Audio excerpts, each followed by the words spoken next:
sure if this is going to come out, but there's water vapor here for cooling coming down from this tower in the middle of Masdar City. It helps to keep this outdoor environment cool in hot times.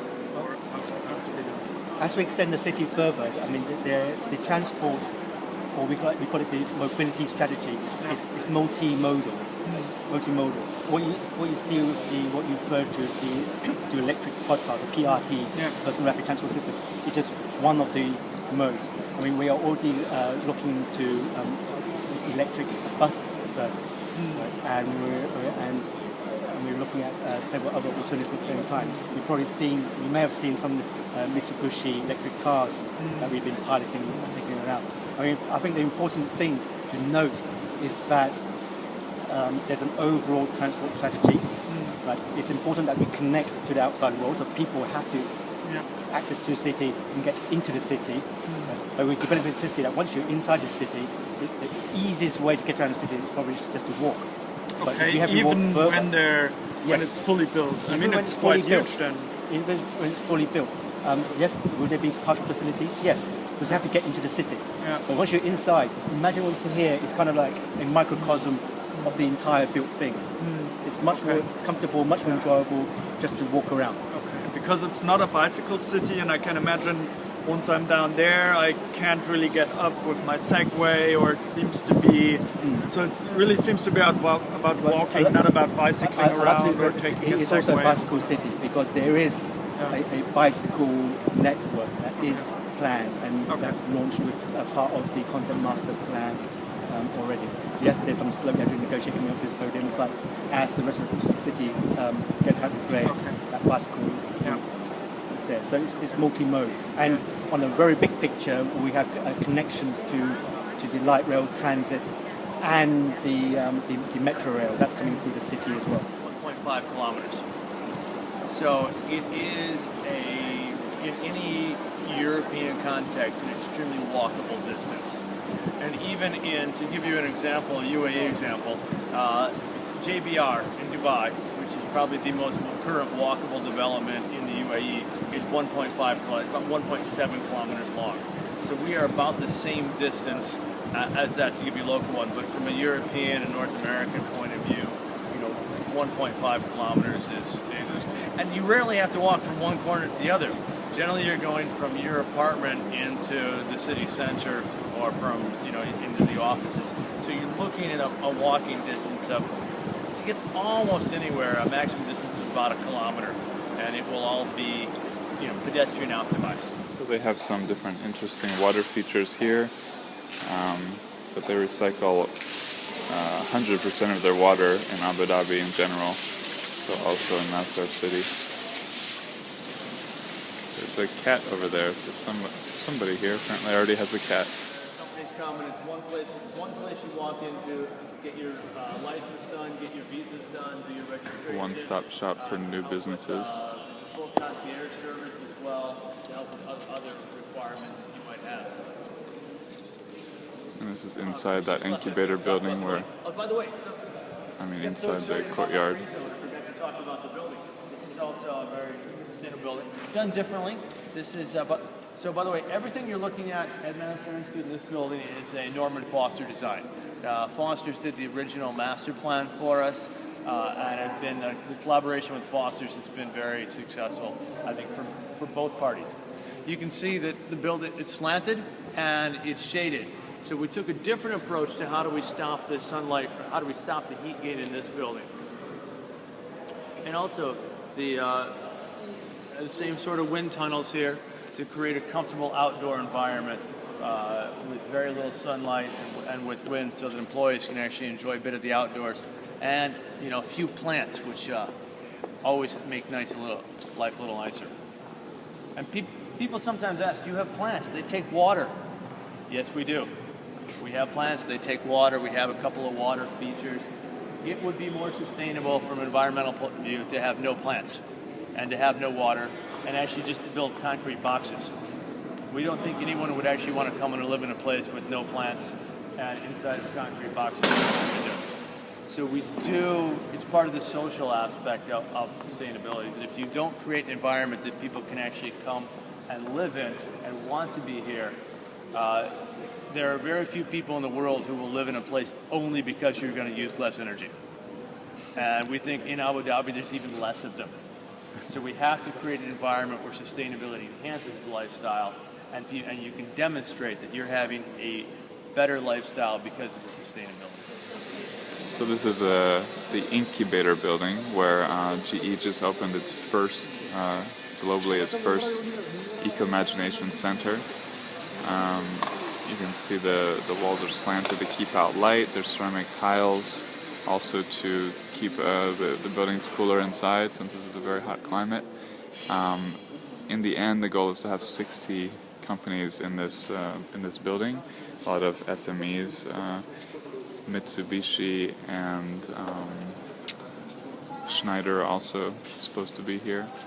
Some of the larger companies. It's the heat gain. The ceramic coating on the facade, designed to reduce heat gain. But tell me, what any more details on this facade? Well, so, I mean, with all the architecture here, at each building, we're developing further and further. You know, what are the best ways to keep the solar gain of the building now? I mean, you've seen one where we have the ETFE sheets and some shading slats. We see the residential, which is using the balcony, so we give a double shading structure. Here, there is no shading structure. Here, the shading is done in two ways. First is through this ceramic fritting of the glass, so the actual shadings on the glass itself.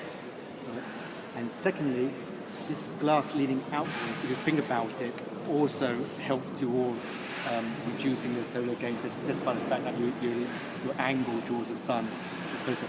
So effectively you've got the upper floor shading the lower floor. And we will continue as we develop building to try out different ways of shading. We cannot say at this point what is best and what's worse and what's better. I mean, time will tell.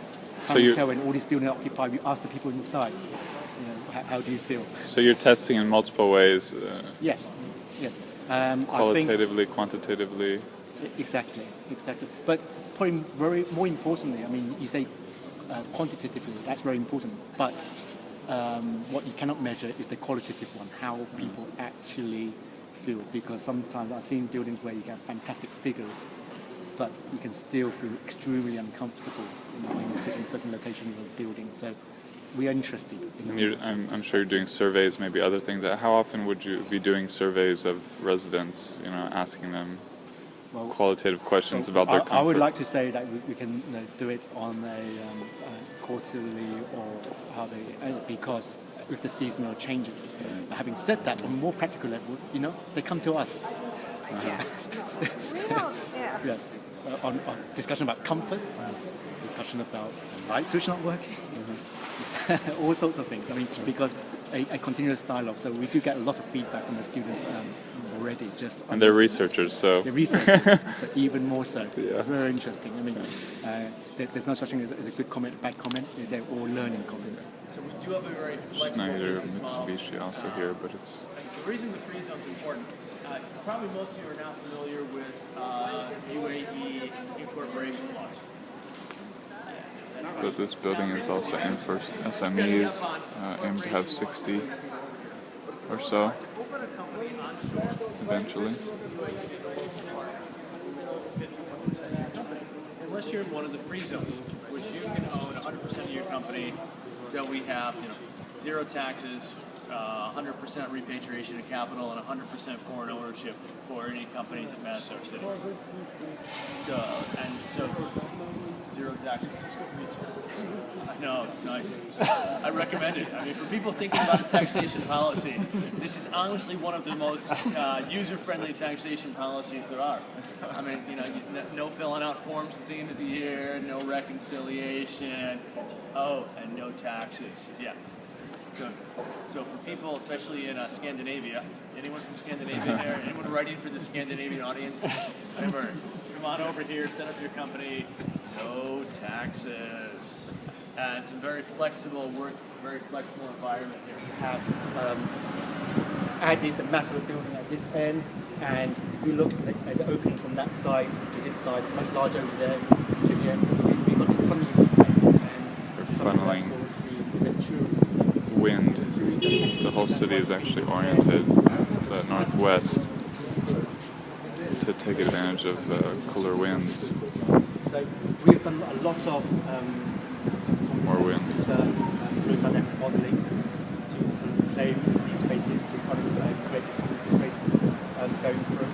So this building is just as much about understanding a building form to maximise the comfort outside and the people around the building as it is on the people inside. When it comes to people inside, we took an approach to the construction of the building to keep it as simple as possible. We have used a facade area somewhere between around 35% because we understand from our buildings in this region that if you have area less than that, it gets too dark. If you have area larger than that, then you have excessive heat gain, but you end up all the time with your blinds down because there's too much light going in the building. The box is very simple. It's a straightforward concrete box with strips written around that, and that way we managed to minimise the air infiltration of the building. The actual number we've got is well below the 5 meter cube per meter square.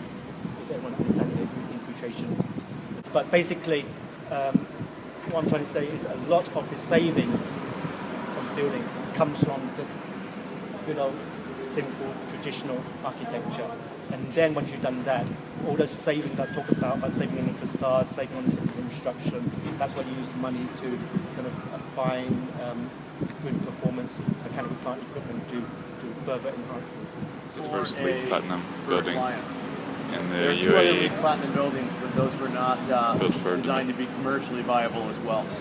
Built by a developer. This was a building, and let's not forget the third arm of the social sustainability, the fifth whole space, given back over to the public and making it also the coolest space in the world. I mean, not Masdar City. The coolest space in Masdar City. I feel like that sometimes. This is part of the Siemens headquarters that just is opening this week. LEED Platinum building in Masdar City. Where plan office space. So that's why you see the atrium light going through. There's 9 of these. And when you put 9 of these in a grid, it means that all the office plates are between 9 to 14 meters column free inside. That was part of the brief from Siemens of creating these column free commercial spaces because they have an idealized workstation layout. So this building, from that point of view, was designed inside out. Designing from the outside in, we look very closely at the facade of the building. We worked on many options with the concept and found a solution where we optimized, minimizing the surface area of the building, given the brief that we had. Because when you minimize the surface area of the building, then you minimize your facade area, which helps to bring down the cost. But also, when you bring down the surface area of the building, then you also be minimizing your solar gain as well. So it's a double hit.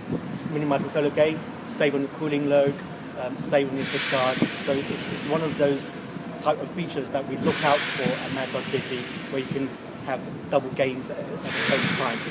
The total budget for the project is $16 billion US. Some of that will be Abu Dhabi government money. We are solely owned by the Abu Dhabi government, and we are a Mubadala company. So the equity that comes into this is an investment from Abu Dhabi. But we also don't want to be the only people making investments here, particularly on some of the specialty projects. Like we have a Hilton hotel that's coming. We have several schools that are coming. Those are also done by third-party investors who want to be a part of Masdar City. We're also open for other investors in residential and commercial buildings. We think that as the city grows organically, other people will want to be a part of this. Yes, this is done in conjunction with MIT. There's a partnership with MIT. It is not a branch of MIT. It is Masdar Institute, but the president's from MIT, many of the professors come from MIT, and there's a significant amount of joint research